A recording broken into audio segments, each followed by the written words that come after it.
Hello అండి. మీ పిల్లలు రాగి పిండితో ఏం చేసినా తినడం లేదా? ఈ రాగి బాల్స్ ఒకసారి ట్రై చేయండి. ఇవి స్టీమ్‌లోనే ఉడికిస్తాం కాబట్టి చాలా హెల్తీ. ఇవి పిల్లలకి, పెద్దవాళ్ళకి అందరికీ లంచ్ బాక్స్‌లో కూడా బాగా తినడానికి ఈజీగా ఉంటాయి, టేస్టీగా ఉంటాయి. పావు కప్పు రాగి పిండి, పావు కప్పు జొన్న రవ్వ, పచ్చిమిర్చిని చిన్నగా ఇలా కట్ చేసి తీసుకోవాలి. ఒక చిన్న క్యారెట్‌ని ఇలా చిన్న పీసెస్ చేసుకోవాలి. ఒక 4 టీ స్పూన్ల పెరుగు, ముందుగా నానబెట్టిన పచ్చెనపప్పు, ఒక చిన్న ఆనియన్ సన్నగా కట్ చేసి తీసుకోవాలి. కరివేపాకు, కొత్తిమీర. ముందుగా ప్యాన్‌లోకి ఒక హాఫ్ టీ స్పూన్ నెయ్యి కానీ, నూనె కానీ వేసుకోవచ్చు. ఆవాలు, జీరా ఇలా సౌండ్ వచ్చేటప్పుడు పచ్చిమిర్చి ముక్కలు వేసుకుని, దానిలోని ఆనియన్ కూడా వేసుకుని, బాగా ఇలా మెత్తగా అయ్యే వరకు వేపుకోవాలి. ఇవి మెత్తగా అయిన తర్వాత సన్నగా కట్ చేసిన క్యారెట్ పీసెస్ ఉన్నాయి కదా, అవి కూడా వేసుకుని ఇంకొంచెం సేపు వేపుకోవాలి. ఇవి కూడా కొంచెం మెత్తబడిన తర్వాత కరివేపాకు పీసెస్‌గా చేసుకుని వేసుకోవాలి. ఇప్పుడు 4 టేబుల్ స్పూన్ల పుల్లటి పెరుగు తీసుకుని దాన్ని కూడా వేసుకుని కొంచెం ఫ్రై చేసుకోవాలి. పెరుగులోని వాటర్ అంతా పోయే వరకు ఫ్రై చేసుకోవాలి. ఇలా చిన్న మంట మీద ఫ్రై చేసుకోవాలి. మనం ఆయిల్ తక్కువ వేసాం కదా, అందుకని చిన్న మంట మీద ఫ్రై చేసుకుంటే మాడకుండా ఉంటుందన్నమాట.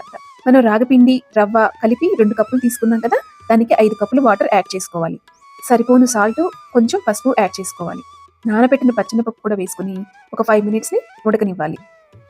ఇలా ఒక 5 మినిట్స్ ఉడికిన తర్వాత మనం తీసుకున్న రవ్వని, పిండిని ఒకదాని తర్వాత ఒకటి వేసుకోవాలి.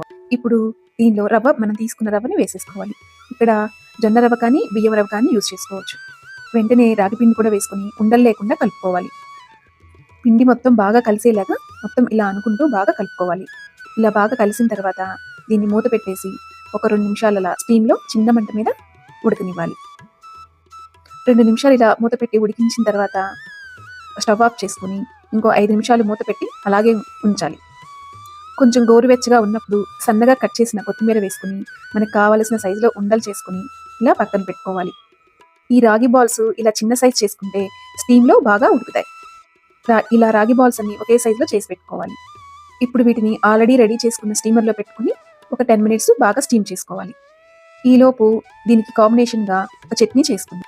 పావు కప్పు కొబ్బరి ముక్కలు, వేయించిన వేరుశనగపప్పు పావు కప్పు, చట్నీ దాల్ పావు కప్పు, కొంచెం చింతపండు, ఒక 4-5 పచ్చిమిర్చి, 4-5 వెల్లుల్లి రెబ్బలు, కొంచెం కొత్తిమీర, కావలసినంత సాల్ట్ వేసుకుని కొంచెం వాటర్ వేసుకుని మెత్తగా బాగా పేస్ట్ లాగా చేసుకోవాలి. ఇప్పుడు దీన్ని సర్వింగ్ బౌల్లో వేసుకుని ఒక హాఫ్ కప్ వాటర్ కూడా పోసుకుని కలుపుకోవాలి. ఇప్పుడు పోపు పెట్టుకుని పోపులో కరివేపాకు కంపల్సరీ అండోయ్. అంతే, మనకి చట్నీ రెడీ అయిపోయింది. ఈ లోపల మనకి రాగి బాల్స్ కూడా బాగా ఉడికిపోయాయి.